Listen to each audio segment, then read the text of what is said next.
You're listening to Demand and Disrupt, the podcast for information about accessibility, advocacy, and all things disability. Welcome to Demand and Disrupt. I am your host, Kimberly Parsley. I'm your co-host, Sam Moore. As we put this puppy out, it'll be right at the tail end of February, very beginning of March, and it's finally beginning to feel a bit more like spring out there, Kimberly. It is, and I've been listening to birds because I am going to do the Blind Birder Birdathon, which is through Birdability, which The we talked Birdathon. about. That sounds like I'm fun. going to. I'm listening to recordings of birds and trying to see what all the different kinds of birds that are in my backyard. And you go out in, I believe it's May 3rd and 4th or 4th and 5th, and just count how many species of birds you hear. You could do it in your backyard, or you could go to a park, whatever. So I'm excited to do that. So that'll be right about the same time as the Derby. And so that'll be a good way to sort of double up on spring fun between the Derby and the Birdathon. Now, we had as we're recording this, yesterday we did a cow conversation, which that will be aired, little teaser, at the tail end of March or thereabouts. Right. And so we had speaking of spring, we had the debate on our chat of whether or not we were out of the woods as far as snow. Right. And I thought we were. I'm sort of leaning towards the fact that we're not quite out of the cold.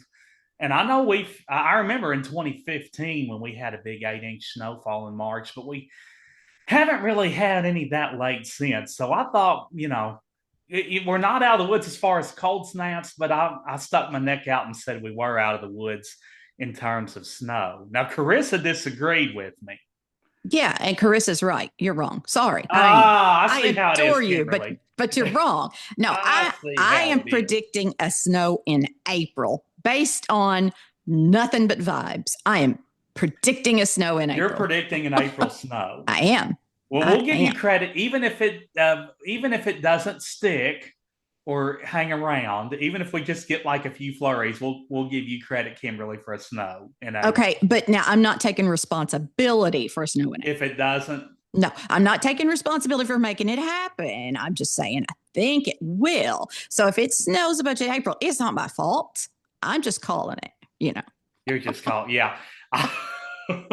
I tell you, in your defense, though, you are not a meteorologist. Not even a little bit. Nope. And so we can't hold you totally accountable, even though you're betting on an April snow. I am, but I just get to throw out nonsense and see if it lands. That's just what I do. Yeah. Hey, we go with our strengths, Kimberly. That's what that's how it rolls. Yep. So, which, we don't want to be real public about all of our strengths, but, so we both have a few that we can hang our hats on. Sure. But I'm excited about spring coming and, right. Yeah, I'm always ready for the seasons to change. I get bored easy, Sam.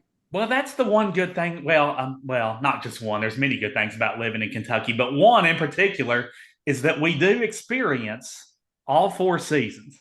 Yeah.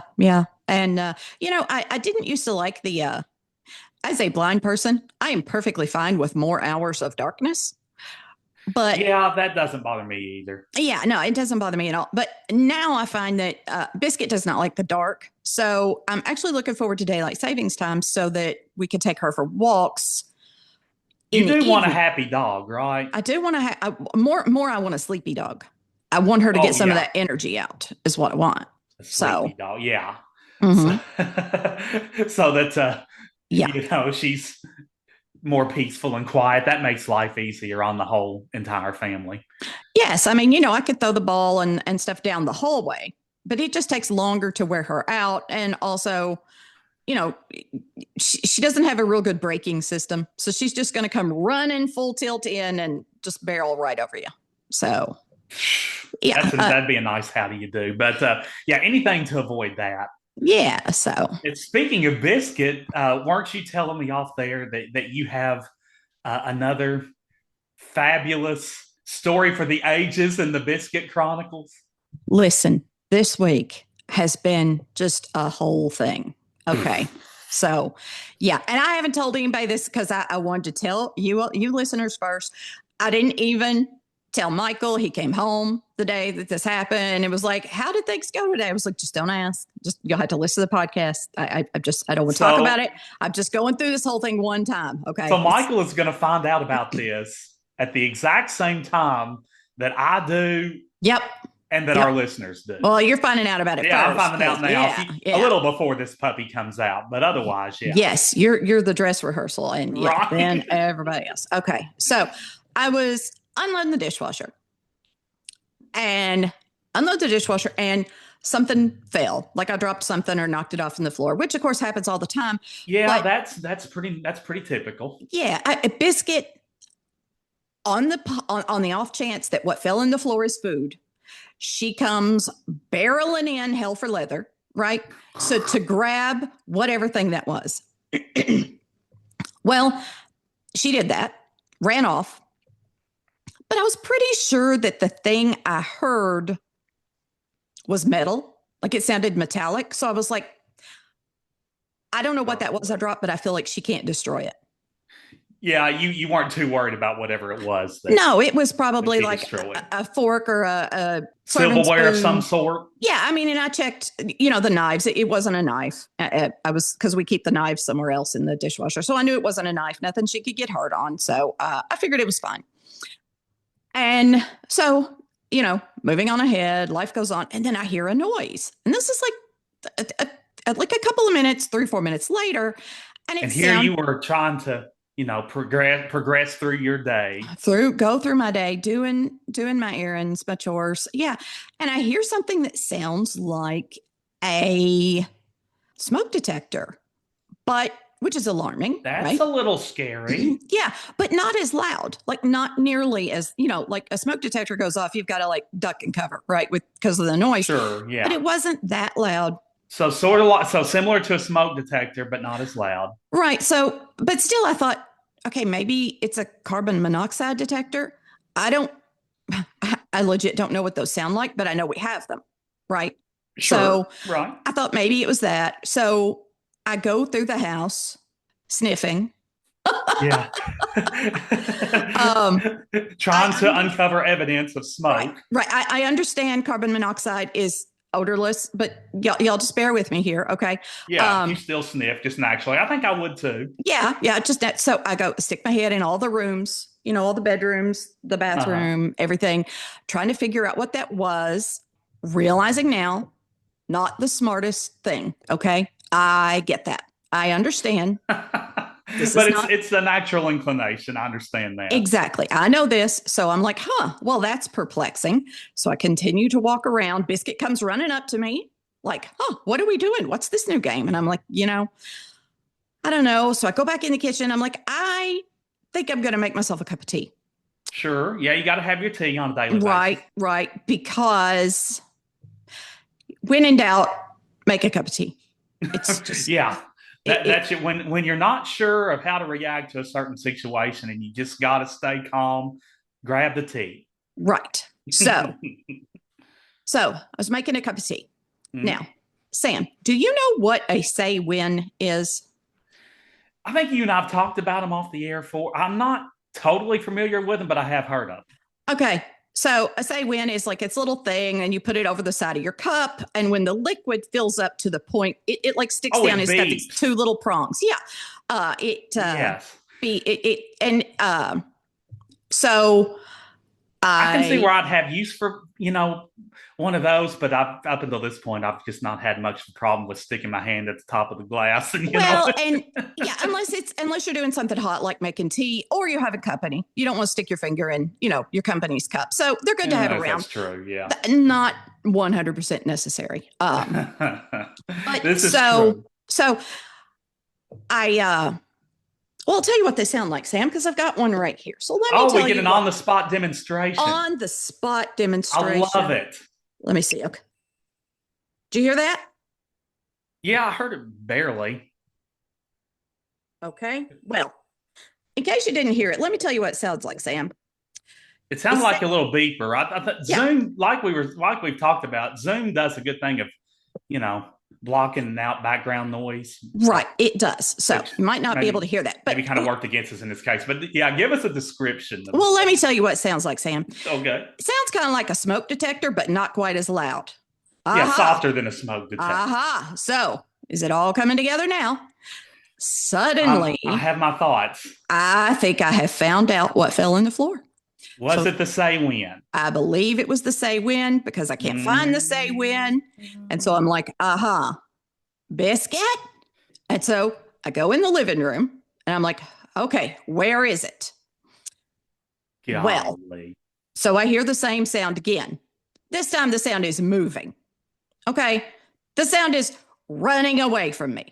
That's the sound. Now, it's dissipating. It is dissipating. So we farther and farther off. Right. So we have confirmation. The thing that fell was the same. This is my life, y'all. This is what I deal with every day. Something similar to this, yes, every day. Something very like this, yeah. So we have determined that what fell is the say when, and it is in fact in Biscuit's mouth. Okay. That's where I thought you were going. Yep. We know exactly what's making it beep, and it is dog slobber, y'all. So Biscuit is activating it with her mouth. With her mouth, yes. So, and I'm trying to find it. And the thing about my dog, the thing with most dogs, I suspect, is if you chase them, they will run. Yes, I believe it. So there is no getting it away.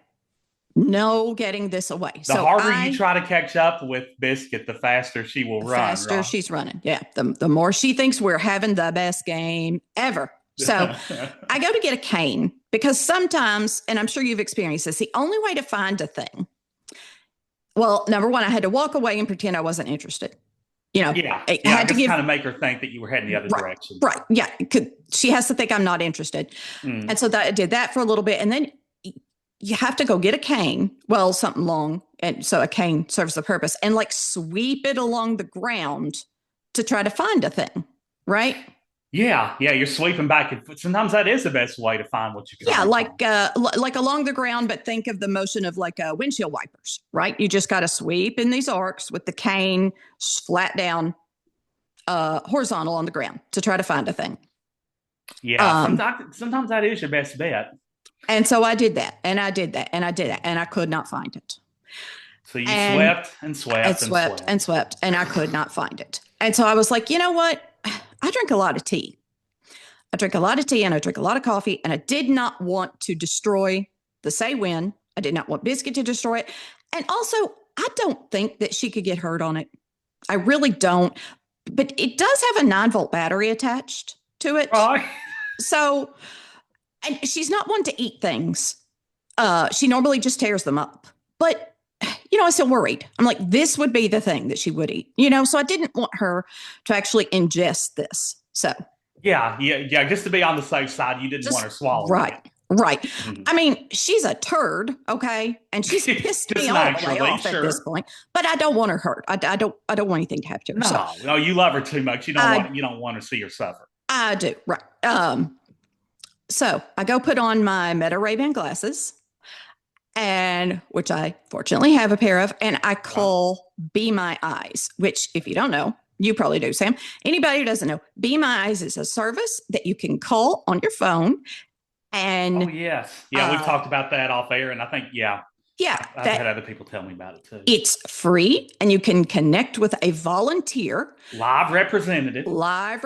If you're using a phone, they will have something in their app. In the app, they take over the camera on your phone, so that they can find, you like wave your camera around, and they help you do whatever, finish your tasks, whatever. Whether it's what's this box of stuff? How do I cook this? What are the cooking instructions on this package? Or in my case, they were using the camera on my Meta Ray-Ban glasses, and it was, where is my say when, right?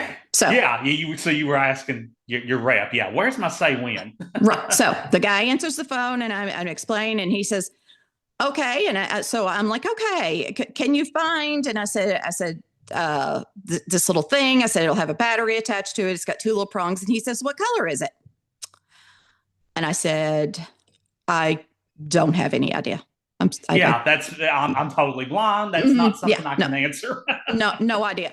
And he says, okay, well, we'll look around. He says, oh, I see your dog.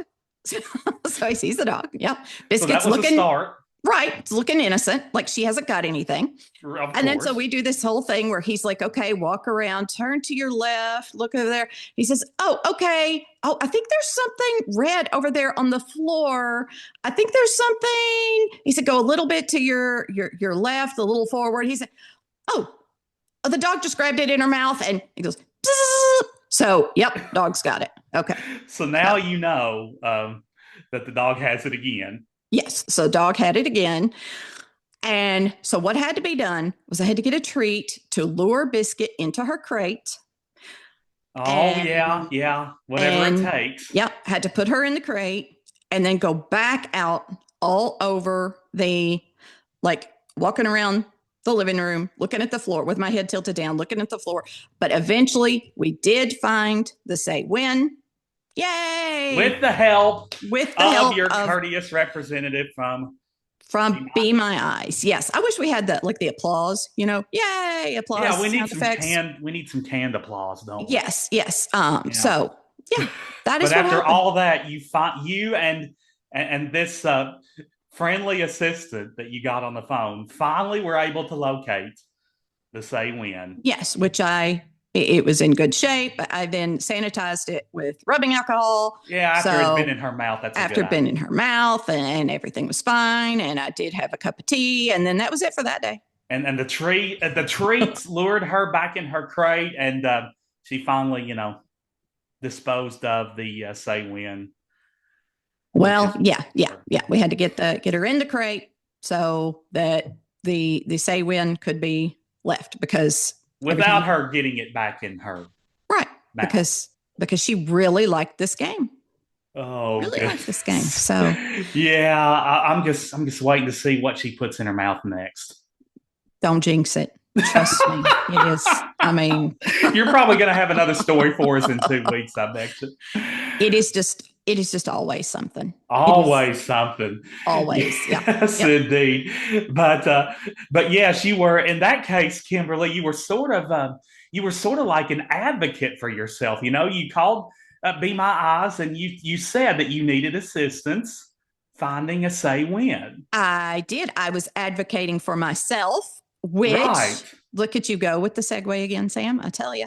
Our guest is centered around advocacy. She is an advocate, and she is a disability activist. She is the co-founder and director of the Independent Seekers Project in Louisville, and her name is Amanda Stahl, and she was a delight to talk with. And I learned so much about advocating and the perils and pitfalls, what to think about. Yeah. So, yeah. And I talked with her, and you all are going to hear that interview now that I'm done gabbing about my dog. And an advocacy is something that, everybody with disabilities is at least somewhat familiar with the practice of advocating, no doubt. Because it's a must. I mean, and we've alluded to this before, but in college, you had to, and I had to, Kimberly, advocate with each and every professor about accommodations that we'd need in each class. We'd give them our letters of accommodation at the very beginning and make sure that they signed them, and that sort of thing. And even outside of class, you go to the cafeteria, the food court, and if you didn't have a buddy or anybody with you, you'd go up to the cash register or whatever, and you tell them that you needed assistance going through a line or getting to a certain location, a certain restaurant in the food court, and ask if they personally or somebody else could provide assistance. So you're using advocacy a lot of times when you don't even think much about it. It's true. It's true all the time. And advocacy fatigue is real, because you get tired of. Yeah, that's a thing, because you talk about your wants and most importantly your needs, and when you don't get the results you want, or you don't get your needs met in a timely manner, that that This can happens. definitely be disturbing. This happens to me a lot in like medical settings when I go to get scans or see doctors, anything. And Oh yeah, it, healthcare venues. oh, so and it's always just like, well, can you just, can you just? Yeah, I can't. Yeah, it's almost like they're trying to find a workaround, right? Yes, yes. It's like, and so to every healthcare worker, if you have to say, Can you well, can just? you just? The answer is no. Most likely. And yeah. And also, you're the one getting paid to be here. So maybe you figure it out just this one time. Right. Now I know I've heard you say that when you're a patient in a hospital or whatever, or just another healthcare setting, a lot of times you will have them. You'll have them post a little sign on the wall out front of your room saying, there is a visually impaired patient in here, right? Yes. And that's if I'm an inpatient. If you're an And inpatient, yes. that I have, that has never done me wrong. I mean, Yeah, it's nurses, always served you whoever, well, hadn't it? always, they see that and they're like, okay, I know how to proceed. And a lot of Sure. times I wonder if they see that sign and they maybe wait a minute before they come in, think about what they got to do, how it might be done differently. I mean, it is so helpful. But Certain adaptations they may have to make. yeah, but given that that's not tattooed on my forehead and it's not just in, the part of the chart that most people look at, almost always a tech or somebody is always going to say, well, can you just sit up for this test instead of lay down? Or can you just hop up here without a stool? You always sort of cringe, I'm sure, when you hear the three words, can you just? Or yeah, can't you just? Yeah, can't you just? Yeah, it's horrible because But yes. they're asking me to make their lives easier, not make my life safer. Yeah, they're And trying to find the compromise, which sometimes there's right. just not a real good compromise. No, there's not. There's my safety, and that has to come first. So advocating in healthcare settings, that's important to me. And of course, like you said, the education setting, and I mean, Sure. Yeah, there's a lot of different, and even we talk about this a lot of times during election season too. Like, we have to advocate for the assistance that we need at the polls, and right. allow them to help us with, specialized voting equipment and machines that make our lives easier to vote. So, there's a variety of settings and means by which it's important to advocate. It is. And there's those individual advocacy. And then there's also systems advocacy, which is, having a system that works to make sure that people with disabilities are able to vote. And we don't have to go in ready for a fight every May and November, Yeah, anytime a fight can be avoided, it's always in not only the individuals with disabilities' best interest, but it's also the poll employees and the poll volunteers. It's in their best interest too. You're advocating peace. I love it, Sam. I love it. Advocating for peaceful peace. advocacy. Yep, I love it. I love it. But anyway, that's why Amanda is such a fitting and timely guest. Yep. And she's just so smart. She's a social worker. So her whole training is finding solutions to problems. And so that's what a good advocate does. Yes, indeed. So yes. And if you all want to suggest other guests that know their stuff, know how to do it. You're going to tell us, Sam. Tell us how. Yes. All you have to do is send a simple email to demandanddisrupt@gmail.com. It's all one word, lowercase, and that sort of thing. Awesome. And we love hearing from our fellow, what we call them, disruptors. Our disruptors. Yeah, our fellow disruptors. We love hearing from y'all. So reach out. Questions, comments, suggestions, lay it on us. Criticisms. Do we take criticisms? But we're pretty thick-skinned. Just be reasonable about it. Don't be so. Yeah. Right. We'll don't listen be so to hardcore with it to the point that you're gonna quit listening altogether. Sam has very delicate feelings, y'all. Very delicate feelings. So. I've got a tender heart. I'm thick-skinned with a tender heart. I've got a happy medium there. So you got a criticism, bring it, but maybe find a happy medium with your criticisms. There you go. There you go. All right, gang. Thanks for joining and listening to all our conversation here at the top. And Absolutely. Now you're going to hear my wonderful interview with the amazing Amanda Stahl. Today, I am joined by Amanda Stahl. She is a social worker and the co-founder and director of the Independent Seekers Project. Welcome, Amanda. Hi, I'm so excited to be here.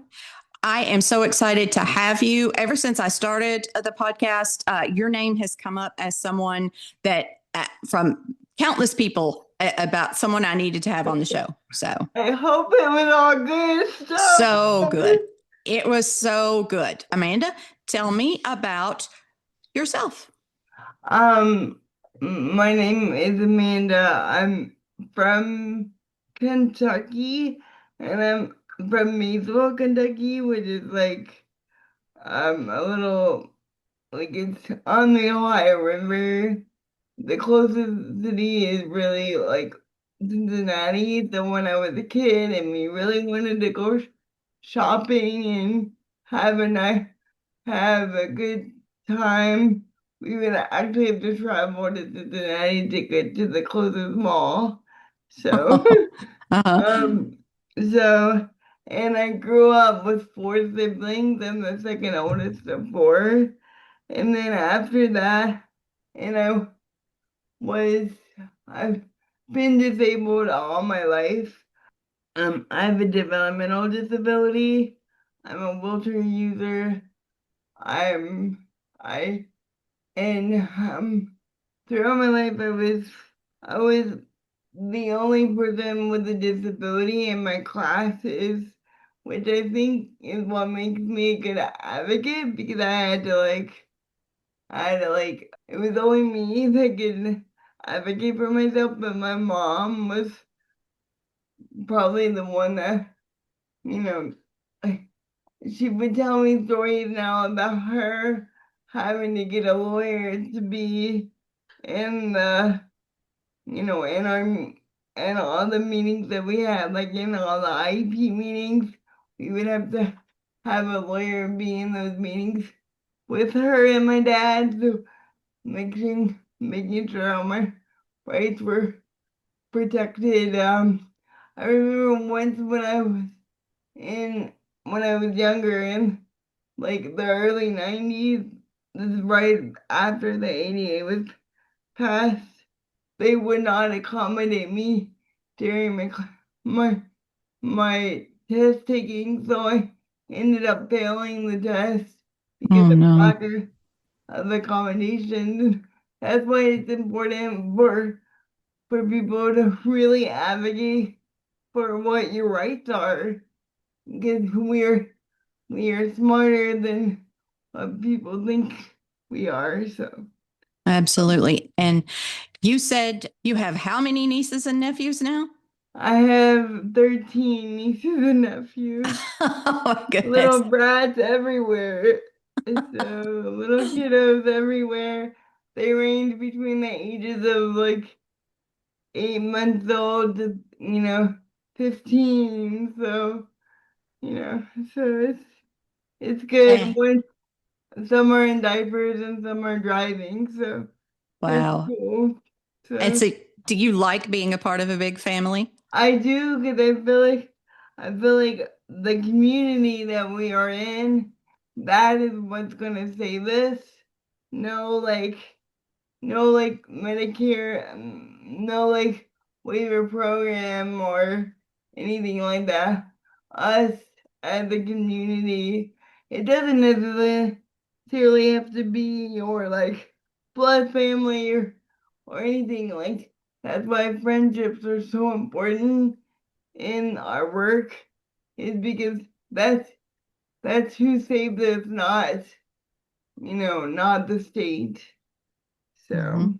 Yeah, the community, that's what will save us. I think I'd like that on a Mhm. t-shirt. That Yep. Yeah. would be awesome. And I understand you have a fiance Yes. and would love to get married, Mm-hmm. but can you tell me a little about some of the roadblocks to that? Yeah. I would love to get married, like legally married to my fiance, but I can't because of the marriage penalty for people with disabilities it, it because I am a wheelchair user and I need help with daily tasks like bathing, dressing, toileting, all that stuff. I need caregivers from the state to come in to my home and they help me. They don't help me all the time, but majority of the time. And if they're not there, then my my partner has to do it. And because I'm on this waiver system, they can cap how much money I can make. And this waiver um system came about after the Olmsted decision of 1990 that said people with disabilities have the right to live in the community. Um, but there's still so many challenges around that in our disability in the disability community because it's and one of those challenges is that you can only make so much money and stay on your benefits. And so that's why I can't marry my fiance because we would make too much money and I would lose all my help. Right. And I think it bears repeating that nobody is getting rich off of Medicaid, right? No, and yeah, and I think Medicaid Medicaid, like I said, doesn't do all the help we want. Medicaid itself won't save us anyway. It's just like the bare minimum to help us live our lives at all, you know? Yeah, So, and Medicaid, being disabled is so expensive. And mm-hmm, we've had people on talk about just the cost of equipment and wheelchair maintenance and mm-hmm, things. And that's what we're really talking about is a lot of people, the only way they can live, like the only way those medical supports are there mm-hmm. is through Medicaid. And that's really the thing that people can't give up. It's not the vast sums of money that Medicare or Social Security is paying. It's those medical supports. Am I right? Yeah, it costs $72,000 a year for my caregivers to come see me every day and get me up every day. And I don't have that kind of money just sitting around. I would have to make like over $120,000 every year to be able to support myself. Right. And And I'm a social worker. We don't make that type of money.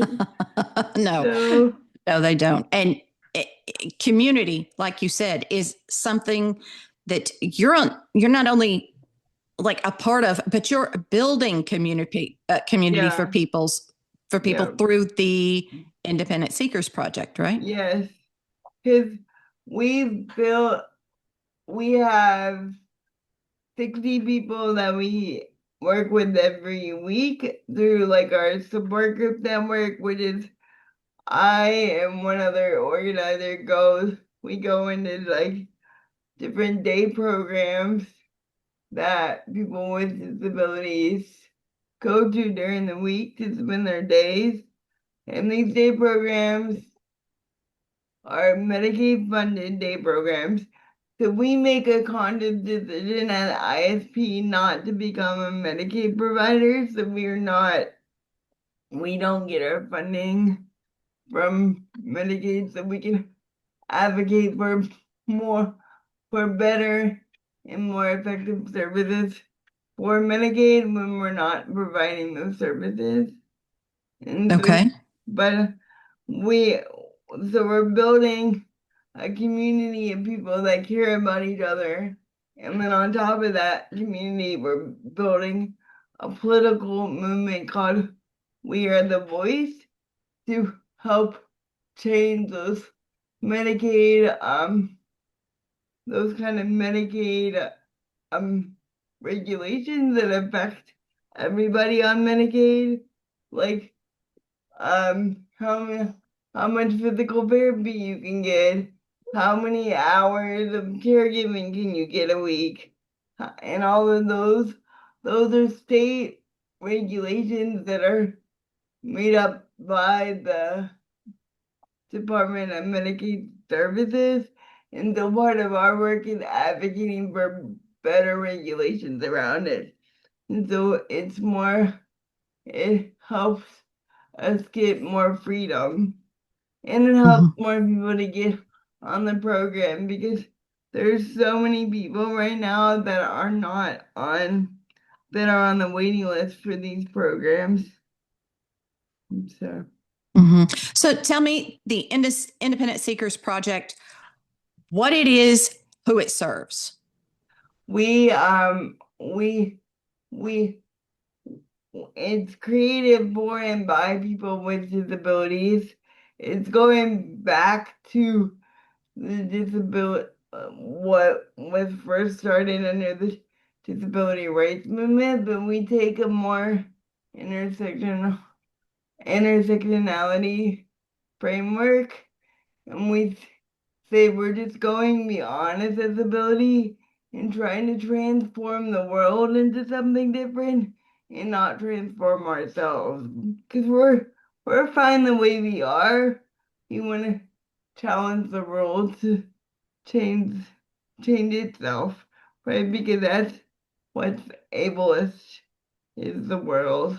And Mhm. so we work on advocacy, mental health, and education. Those are our three focuses at ISP.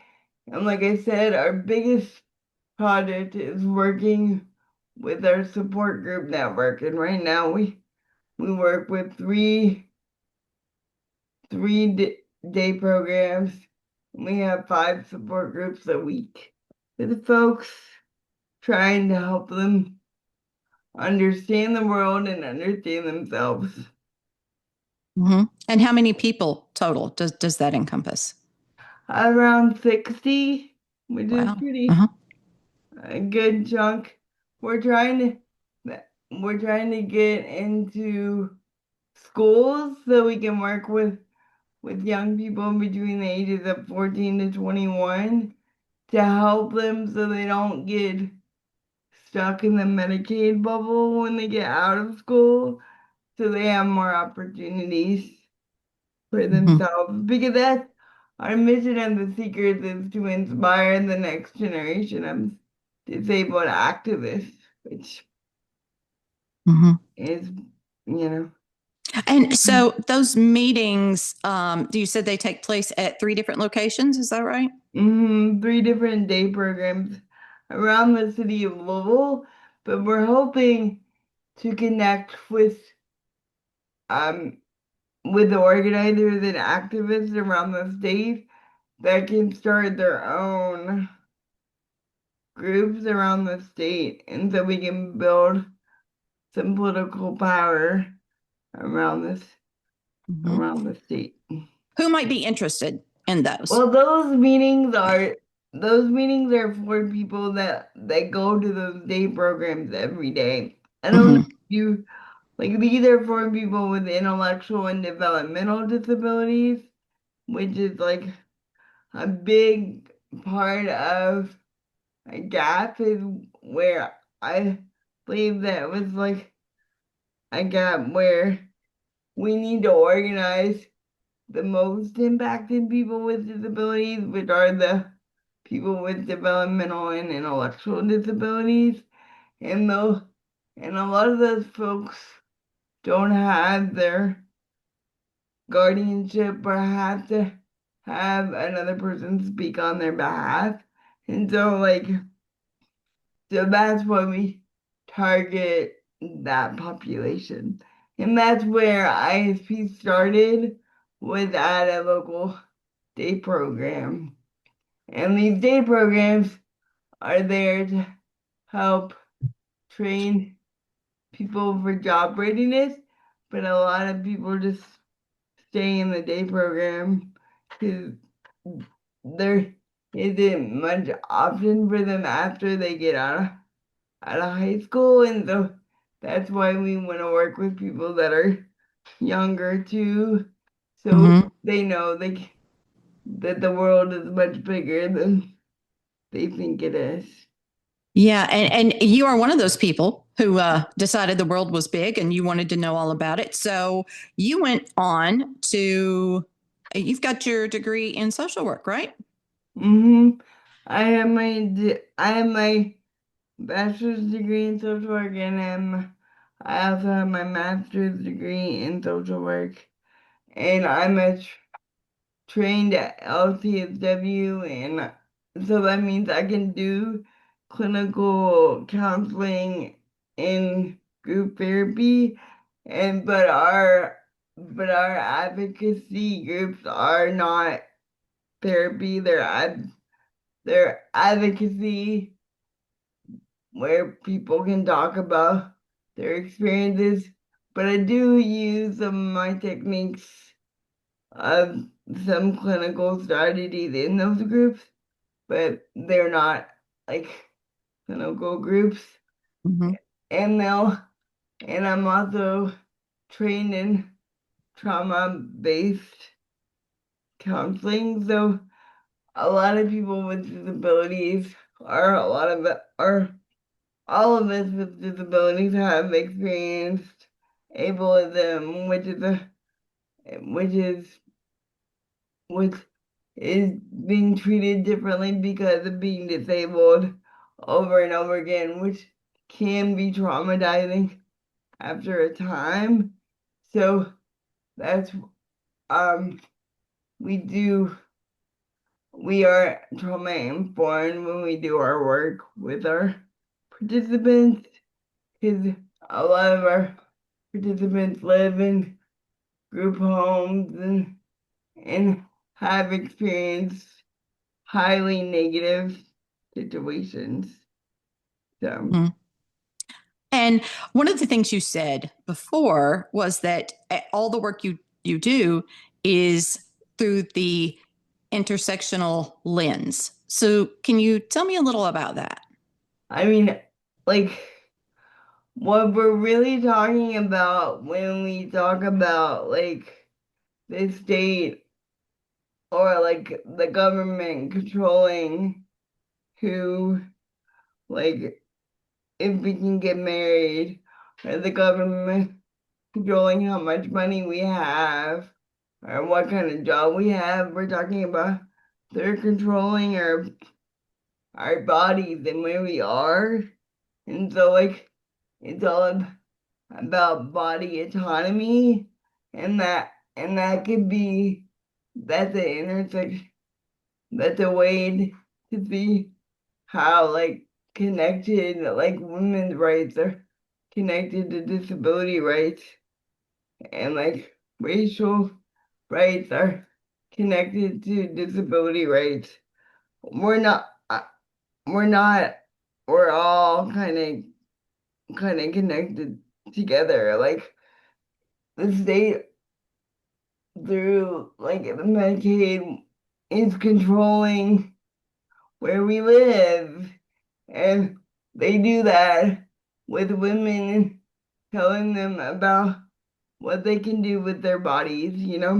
So I feel like it's all very connected, and that's a little different than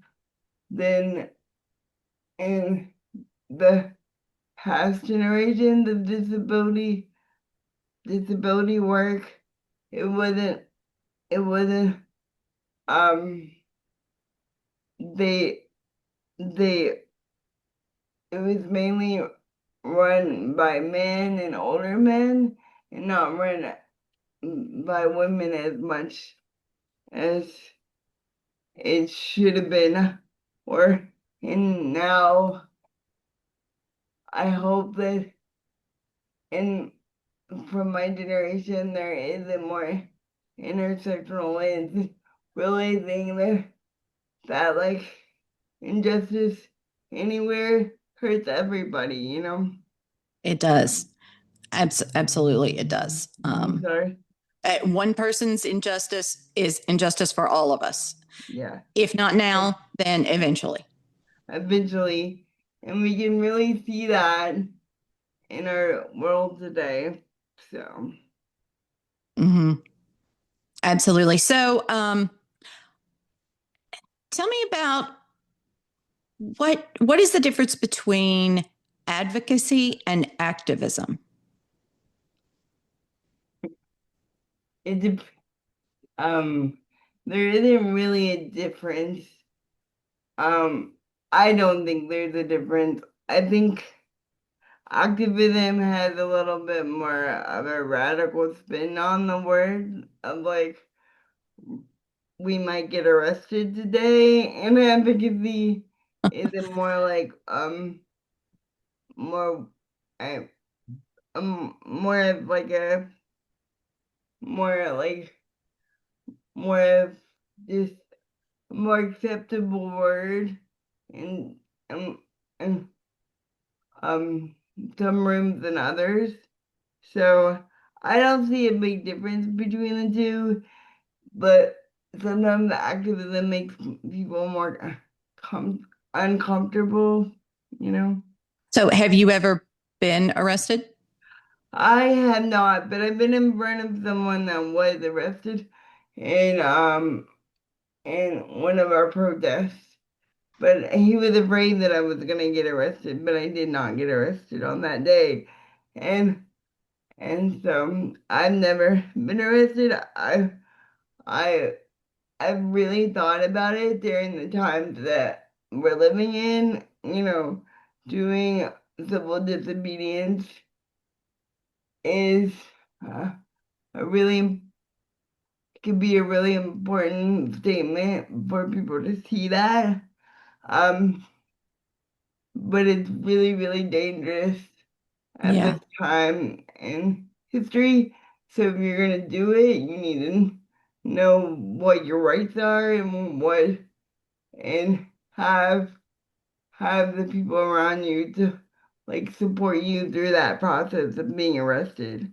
Um, but I've been to plenty of protests and plenty of actions, but have never been arrested um before.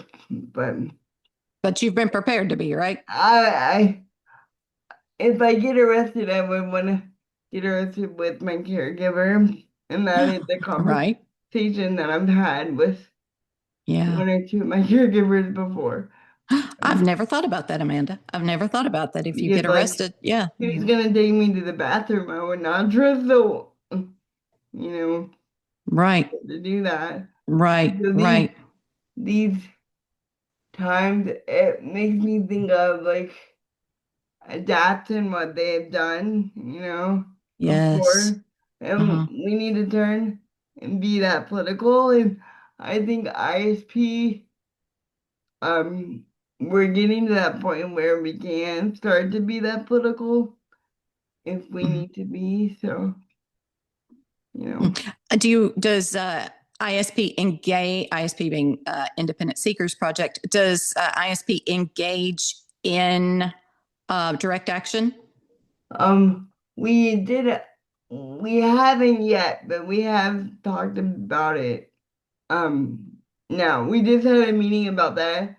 Just not that long, like yesterday, because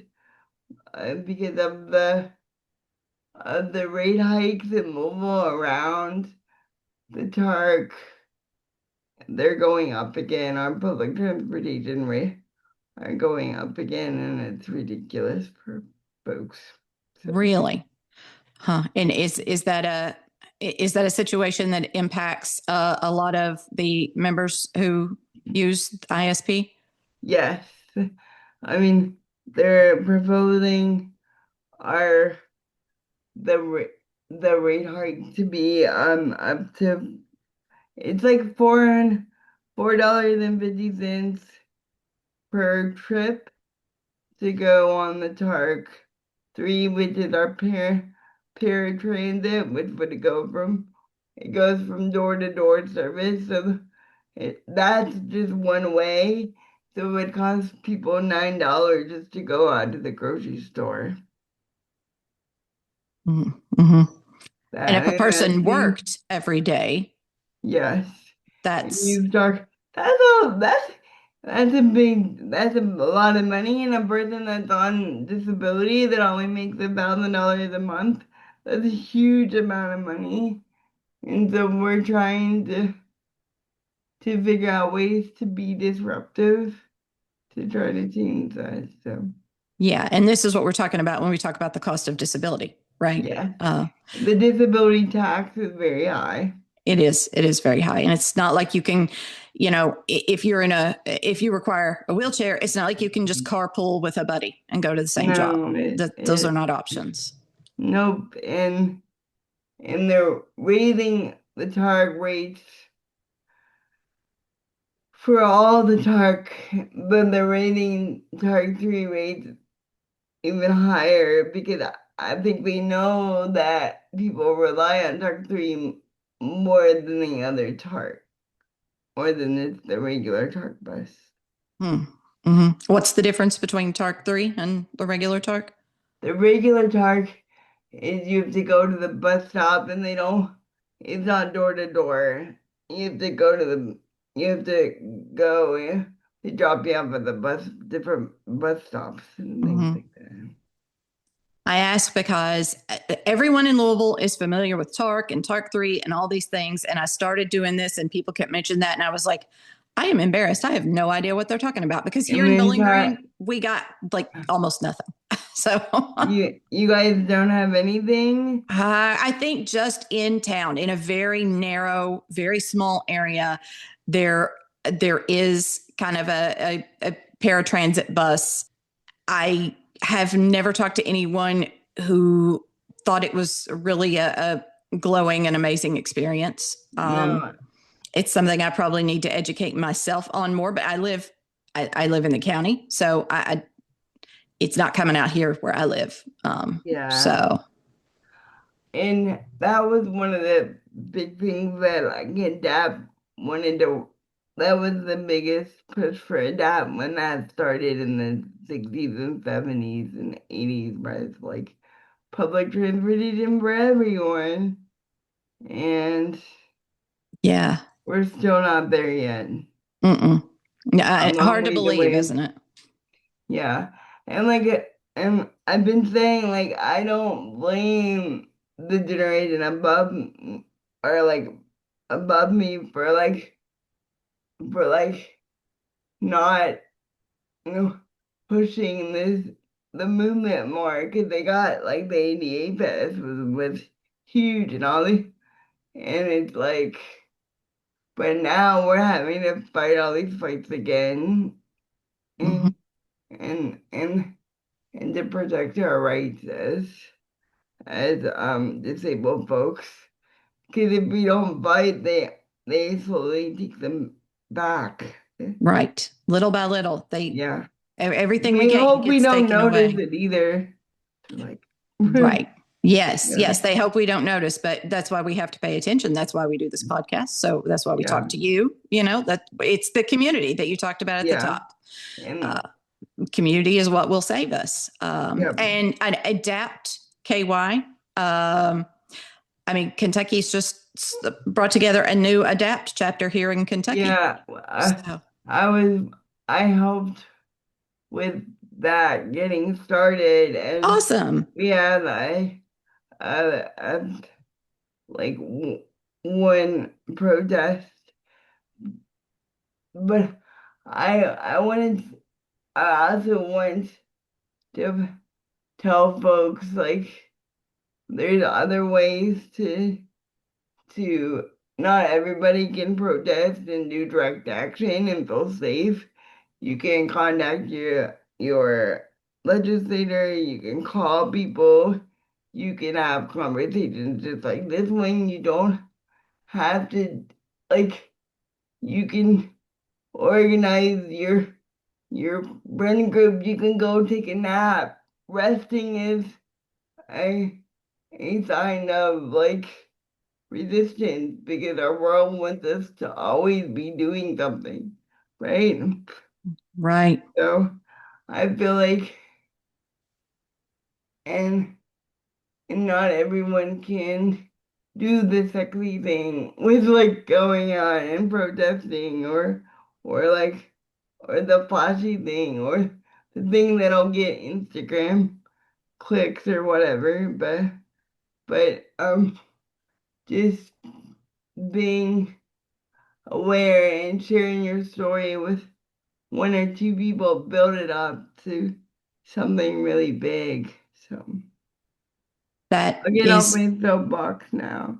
No, that thing And I was just going to tell you that is so well said that we all have something to contribute. And as long as we're thinking about other people, we're thinking about community, and we're moving forward in some yeah, way, that that is activism. yes, We are acting with the whole in mind, and that's what activism yeah, is. and because I was meeting with the group today, and we were talking about Tark, and and two of the people were like saying like I have dark, and the other girl that was there, I said, I don't have dark. You know, this has nothing to do with me. I was like, you care about your friend over here, then it does have something to do with you, you know, and your voice gets bigger, uh, your voice gets louder the more people you connect with. So, yeah. I think a lot of activism and a lot of honestly just being in the world right now just seems hard. Yes.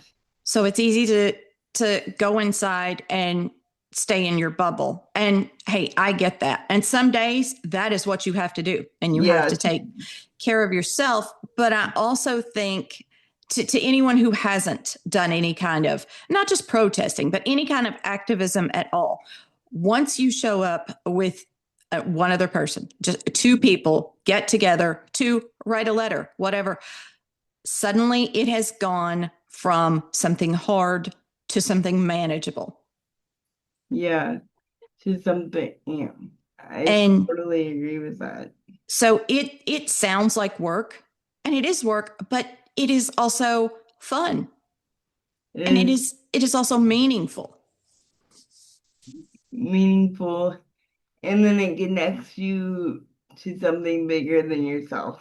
And then that's when you start to heal from the hurt of the world. Yep. That's it exactly. That's how you find a purpose and you keep moving forward. Yeah. You keep moving forward. And if you're doing that, if one person is doing that, you're bringing other people with you. Whether you know it or not, you're bringing other people with you. And Yeah. um, I think a lot of times we're made to think that it's harder than it really is to keep us Mhm. down, to keep us down. Yeah. So, Amanda, tell me if someone's listening and they want to find out more about the Independent Seekers Project, what do they do? They can go to ISP The Seekers is our social media handle or independentseekersproject.org. Okay. For like a non-for-profit organization. So. Awesome. I will put that in the show notes. And you all have an office in Louisville, right? Yeah, we are we our office is part of the Louisville Pride Foundation, and we are starting an intersectionality support group with one of our lead organizers in March that will talk about intersectionality and disability, because like said before, like intersectionality is really important to me and to our mission because we're just not disabled. We're all the other identities that we carry, and when when we come to our when it comes to our work, we need to advocate for everyone and not just a part of ourselves, but for all of ourselves. So. Excellent. I think that is a great place to end. And I will put those links again in the show notes for everyone to find out. Amanda Stahl, it has been great talking with you. You too. Have a good day. I'm excited. Thank you.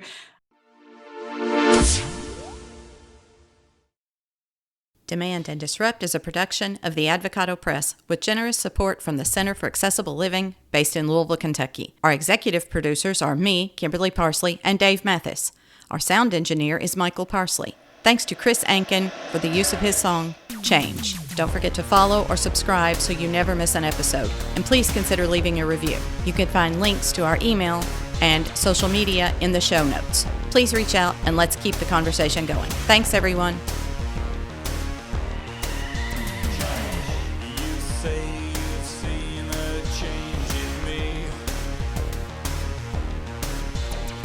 Just for once, I think I would agree.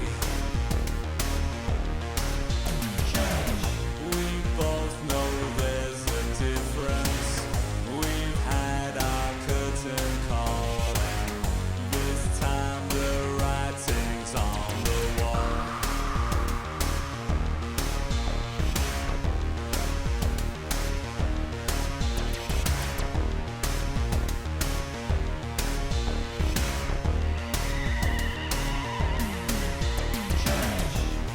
War of words we can defend. Two damaged hearts refuse to mend. This situation's pointless with each and every day. It's not a game we need to play.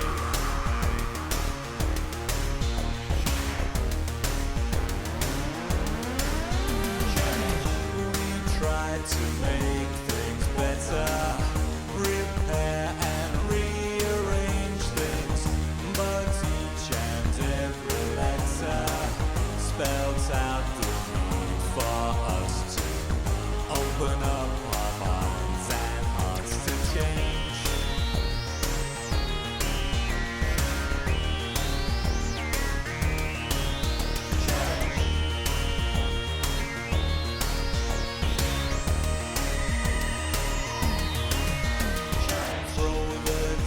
Then what will be. Disregard for good to set us free.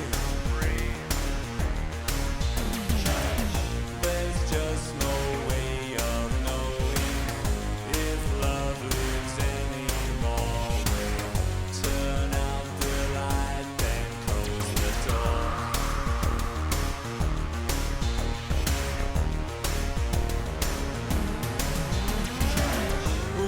Try to make things better, repair and rearrange things, but each and every letter spells out the